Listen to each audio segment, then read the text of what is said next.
नमोस्तोचर श्री रोशन जैन अलीराजपुर से आपके श्री चरणों में अपनी शंका रख रहे हैं। हे गुरुदेव, कहते हैं कि भगवान एक ही हैं, फिर भी हमें हिंदू मंदिर जाने से क्यों रोका जाता है? कहते हैं कि वह मिथ्यात है, कृपया समाधान करें गुरुदेव। देखिए, सबका मालिक एक है, सब भगवान एक हैं, इस प्रकार की जो बात है, सच में मिथ्या बात है। ऐसा तो हम किसी को भी भगवान की उपमा दे दें और सब भगवान बन जाएं। हमारे यहाँ तो भगवान अनंत हैं, अनंतानंत हैं, सिद्ध परमात्मा अनंतानंत हैं। पर सभी सिद्धासिद्ध अनंत अनंत आत्मा जो हैं वो कैसे हैं? उनका स्वरूप सबका एक सा है। सभी की आत्माएं शुद्ध हैं, सभी की जो उनकी चेतना है वो चैतन्यपना है, जो ज्ञायक स्वभाव है, परम पारणामिक भाव है, वो सबका एक सा है। इसलिए अनंत अनंत सिद्ध परमात्मा भी सब एक से हैं, ठीक है ना। लेकिन अब आप जाइए, सब जगह देखिए परमात्माओं का स्वरूप है तो भिन्न भिन्न भिन्न भिन्न दिखाई देगा। ध्यान रखना, स्वरूप के अकॉर्डिंग यदि उनकी आकृति है, प्रगति है, उनका बनावट है, तो वो हमारे लिए स्वीकार है, उनका प्रतिबिंब स्वीकार है। लेकिन स्वरूप के अकॉर्डिंग नहीं है। दया, करुणा आदि जो अनंत गुण, उनका वीतराग स्वरूप है, ऐसा स्वरूप दिखाई नहीं देता है तो हम उसे परमात्मा की कैटेगरी में मानते नहीं हैं। हम परमात्मा उसे ही मानते हैं जो राग द्वेष मोह आदि से दूर हो, जिसमें गृहस्थपना ना हो, ठीक है ना, अस्त्रपना ना हो, शस्त्रपना ना हो, तो इस प्रकार से वस्त्रपना ना हो। तो वस्त्र शस्त्र और गृहस्थ जहाँ आता है वहाँ राग द्वेष आते हैं, वहाँ मोह आता है, वहाँ संसार आता है, तो हम उसे परमात्मा स्वीकार नहीं करते हैं। तो इन तीनों के अभाव को हम परमात्मा स्वीकार करते हैं और ऐसे परमात्मा अनंतानंत बन गए।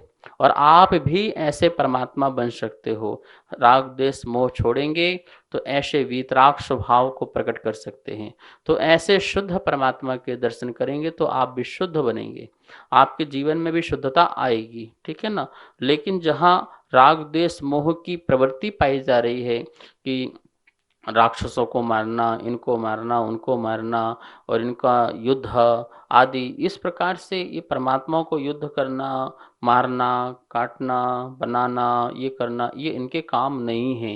यदि ये काम तो ग्रस्तों के हैं, ठीक है ना, तो ग्रस्त परमात्मा नहीं हो सकते। इसलिए जो ग्रस्त संपन्न है हम ऐसे परमात्मा को स्वीकार नहीं करते हैं, वीतराग परमात्मा को ही स्वीकार करते हैं। नमोस्तोचर श्री निर्मित जैन औरंगाबाद से आपके श्री चरणों में अपनी शंका रख रहे हैं। हे गुरुदेव, अगर जैनेतर व्यक्ति मुनि महाराज को आहार देना चाहे तो क्या वह मुनि महाराज को आहार देने का पात्र है या नहीं? अगर वह पात्र है तो मुनि महाराज आहार लेंगे या नहीं? अगर लेते हैं तो उनको कोई दोष है या नहीं?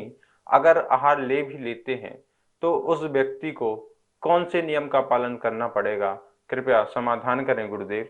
जैनेतर व्यक्ति भी आहार दान देना चाहे तो उसे जैन धर्म के नियम, जैसे कि उसका मांस का कार ना हो, मतलब मांस खाता भी ना हो, ना मांस बेचता हो, शराब पीता ना हो, ना ही शराब बेचता हो।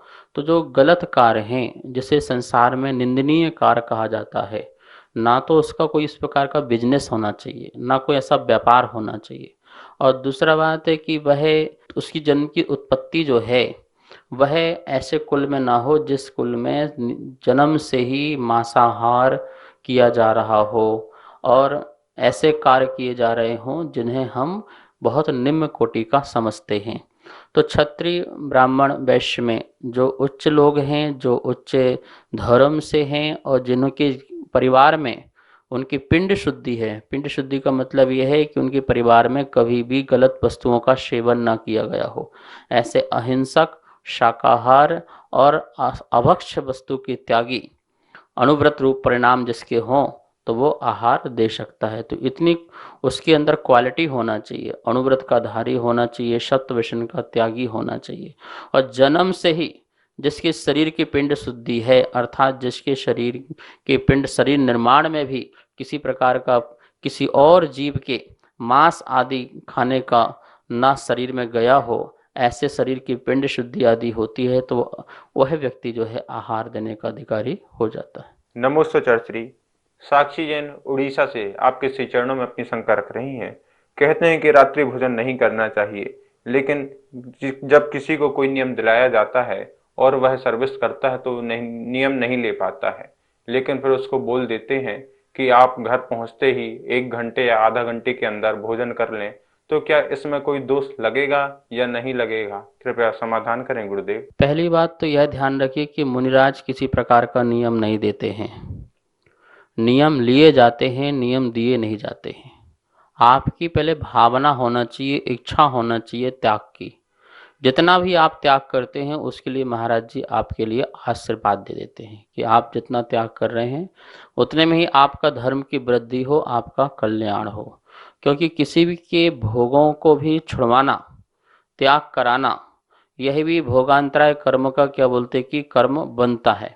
इसलिए मुनिराज किसी को छुड़वाते नहीं हैं, स्वयं व्यक्ति की भावना बनते हैं। गुरुदेव तो आशीर्वाद देते हैं और उपदेश देते हैं, उपदेश के माध्यम से वो हिताहित का ज्ञान कराते हैं कि ऐसा हम अभक्ष वस्तु का सेवन करते हैं तो कितना पाप का बंध बनता है और अच्छा जीवन जीते हैं तो कितना पुण्य का बंध बनता है।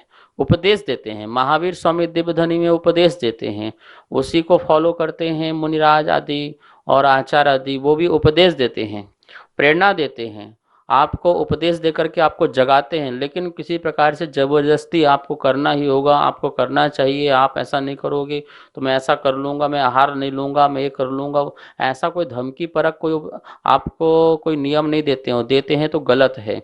आपकी भावना प्रकट होना चाहिए कि हाँ गुरुदेव, मुझे तो ये सुनकर के आश्चर्य लगा कि मैं अब तक ऐसा अज्ञानता में जीवन जी रहा था, अब मुझे इस चीज़ का त्याग करना है और त्याग करके मैं अपना जीवन सुधारना चाहता हूँ। तो गुरुदेव तथास्तु करते हैं, सदास्तु आशीर्वाद, सदा ही तुम इस प्रकार से नियम का पालन करके अपना कल्याण करो, अपना उद्धार करो।